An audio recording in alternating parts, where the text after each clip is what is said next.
Oh, Dirk, I don't know what we're gonna do. I mean, what's the guy gonna do? He lost his whole family. I don't know. So sad. You know, well, it's really quiet. I think it'd be perfect for us to jump in the cart and go do a podcast. Okay. Okay, let's get the stuff. Okay, Duke, keep going, buddy. I'll be back. Okay. I need help. Guys, if you could stay out of the cart just for a few minutes, we'll just be quiet, listen to us, and okay. Oh. There's not even any walls. Durtle, Durtle, Durtle podcast. Yeah. Welcome to the Dirk and Durtle podcast. My name is Durtle. And I am the lovely Dirk. And you have joined us on this lovely occasion as we are traveling on our way through the Beastlands. Now, on this podcast, we cover things that have happened in the Call of the Beastlands, adventures that you can see on a separate social video, not this, but we will give you our viewpoint of what we have done in past adventures. Speaking of which, this past adventure, because we skipped one due to some kind of plague in the Beastlands. Well, today we got the usual, what's that, what the arrow. We even got play of the game that's later on. And we got the top 5 holidays that we're looking forward to in the Beastlands. What's that, DM? Well, What?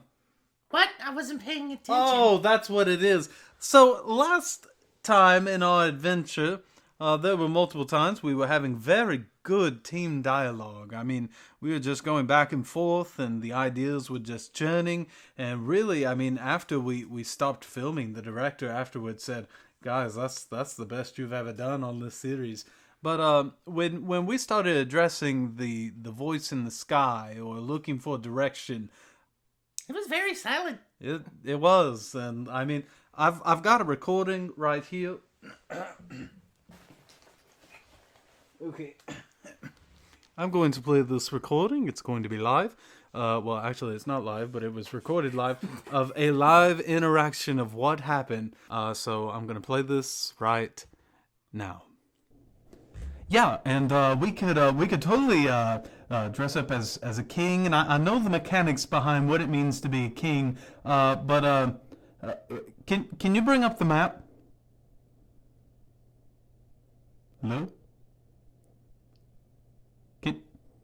Hello? Oh, I'm sorry, guys. Wasn't paying attention. See, okay, now that recording right there, that happened multiple times last night.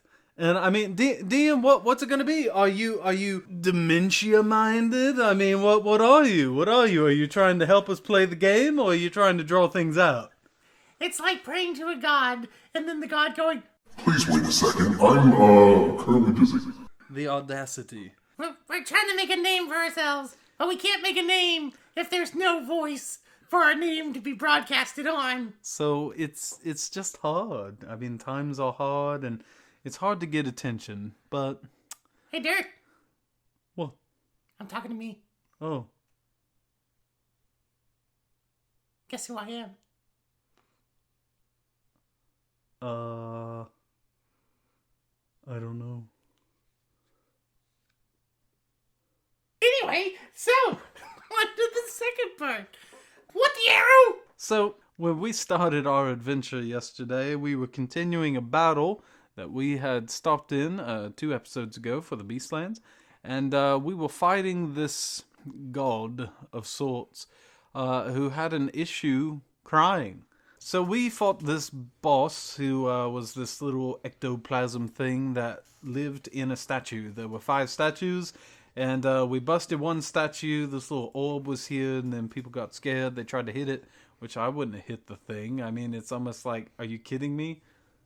It would be on the ground if it were dead, but no, it was floating in the sky. But anyways, as we were freaked out, someone hit, I think it was Lesk, hit the thing with an arrow or a sword, and it let out a big screech, and it made half of us afraid.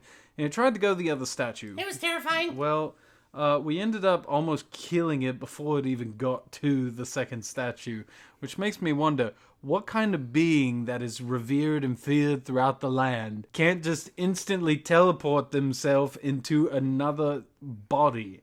It's almost like, I'm more powerful. Look that way. Hold on. I'm getting there. I mean, I think that's exactly what was going on yesterday. I think the statue had to meet him halfway. I think that statue had limited statutes attached to it. It was weird. With It a wasn't limitation solid of enough. statutes. It's too liquidy for me. But we got some really cool things out of it. Even got a good reward out of it. But just terrible boss. Overall, in my ranking of 1 to 10, I give it a -1.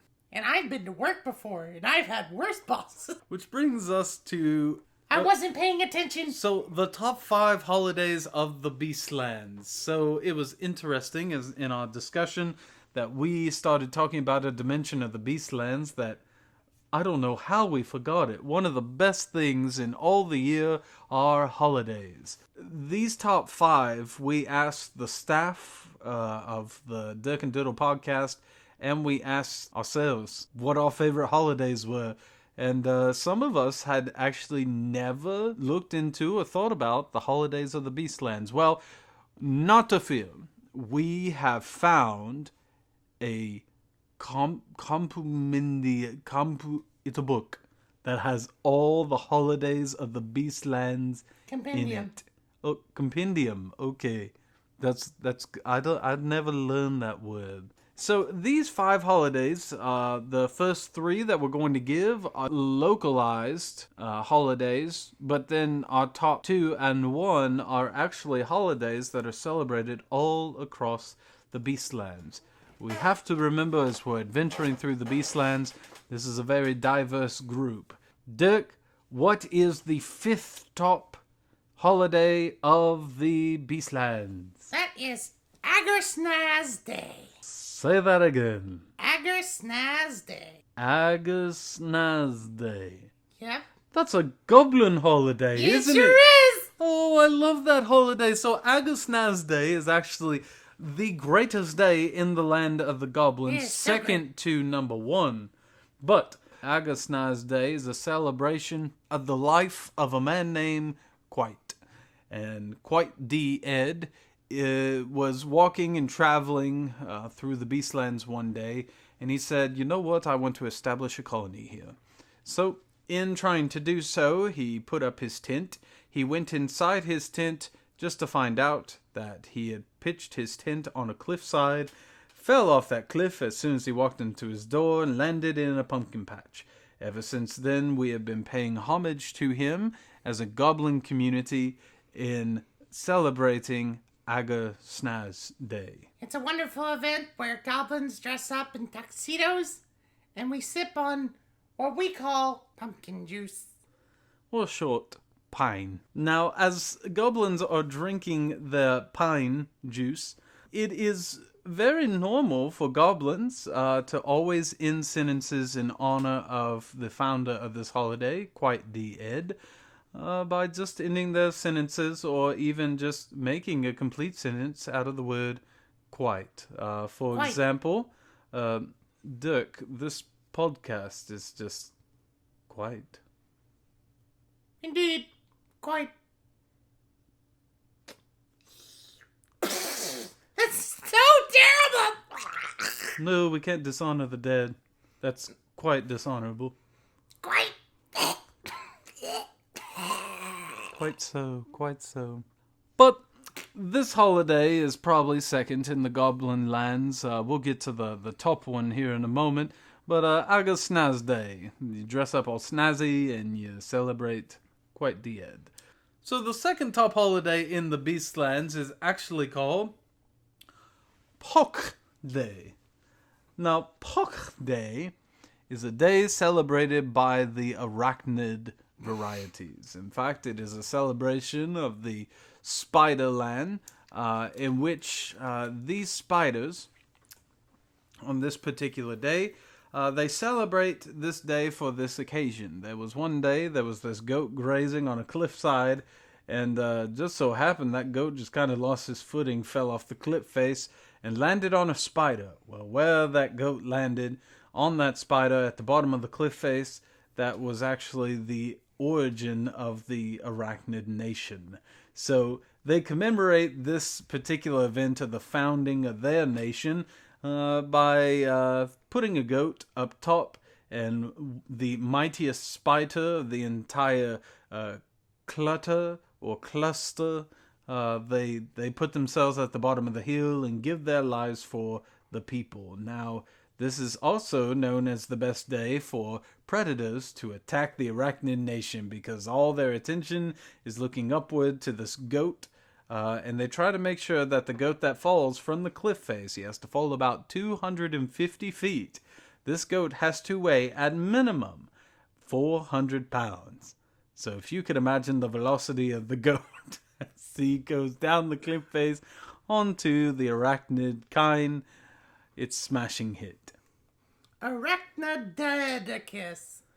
But in honor of the person who gives their life, everybody gives him a final poke farewell by poking him in every eye of his and saying, "We will miss you." So number 3, the third top holiday in the Beastlands. This day is like one of the best days, and it's called... I love it so much! Oh my goodness, It's that's so my great. favorite day too. Now, when we're talking about... You have to remember from the very beginning that the founder of the holiday, his name was... And what he had done... And he went on Yeah. and he kept going above the city of... And that's when But eventually, things started to... And they celebrate this particular holiday on the day. So really, if you want to get the most out of this particular day, the natives would actually say, and if you want to say it in the original native tongue, it sounds like... But if you're trying to be a little more authentic with it, you gotta roll to say... Oh, that's good. That's authentic. Thank you. I've been practicing. Man. So, really, they say that this holiday really sets you back. And it really puts you in a place where you can really think and meditate. And it motivates you to just really be a better person. Good old... I love that holiday. I do too. But that's number 3. Number 2 holiday in the lands of the Beastlands is... Well, that would be Bark and Sap Day. Oh my goodness. I think that Another good holiday. That day is actually coming up in a few months, isn't it? I'm looking forward to it, Durtle. I've got my razor. So Bark and Snap Day is a day that this year is actually going to be the 11th annual celebration of it. This is where we have... this guy's great. There's this druid that lives in this tree, and he lets us come onto his property and celebrate this day in commemoration of the tree. And what we've done in celebration as the years have gone on, and the fan base has grown bigger and bigger and bigger, we actually end up selling souvenirs. We sell tree bark off the tree, this 5 by 5 inch piece, and we even sell t-shirts that are authentically sewn together from the leaves of the tree. My favorite is the hat that says, "I'm in love with the sap." And it's all carved out, so you can have a wooden carved hat. We even made the souvenir vehicle cart out of the tree itself. And we even have authentic... Now, these are the expensive souvenirs. We have an authentic Bark and Sap Day tree fortress. This fortress stands at a whopping 50 feet by 50 feet, all from the same tree. And I'm just astounded and just honored that this druid would allow us to celebrate this We were every able to build year. 5 of these things. I know. And every time he comes up and he always says... He's great. He love welcomes him. us back every year. So, the number one holiday in all the Beastland. This one is the most revered holiday in the hearts of the millions of inhabitants that live within these holy lands. And Dirk, what is that day? That day is Castle Day. Hold on. Relish that name. Relish it. So, on Castle Day is a day in which the inhabitants of the lands, the Beastlands, give their offerings and the blessings of thanks to the one beyond. Now, I've been criticized for talking to the voice of the sky, but basically this is another way of saying that. Basically, the one who created the Beastlands, this is a day that celebrates an offering to him. And what they do every year is what they will find the finest doves in all the land. And the people will take these doves and tie on their little foot a rock of about 5 pounds. And they will take the bird up to the top cliff face. This is not the same cliff as the goat or the same cliff as the Avasnaz Day.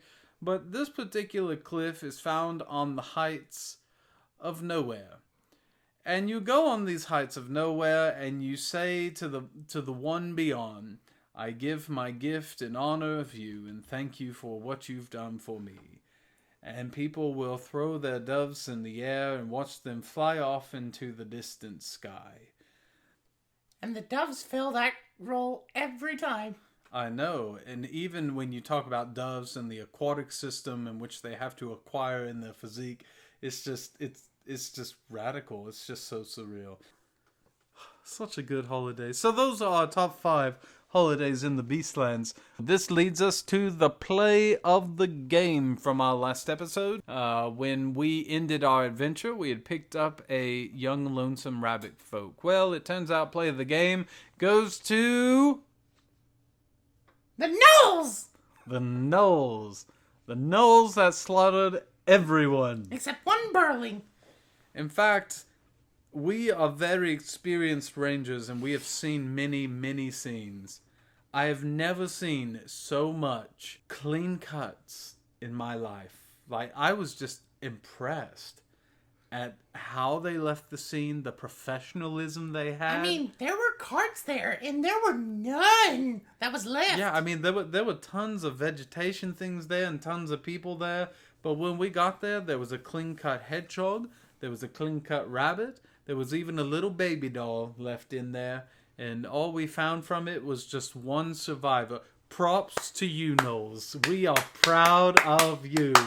I mean, if that were us in there, we would have killed them all. We would have left no survivors. I mean, even the carts, we wouldn't have been able to pull all that off. I mean, obviously, you had it well organized.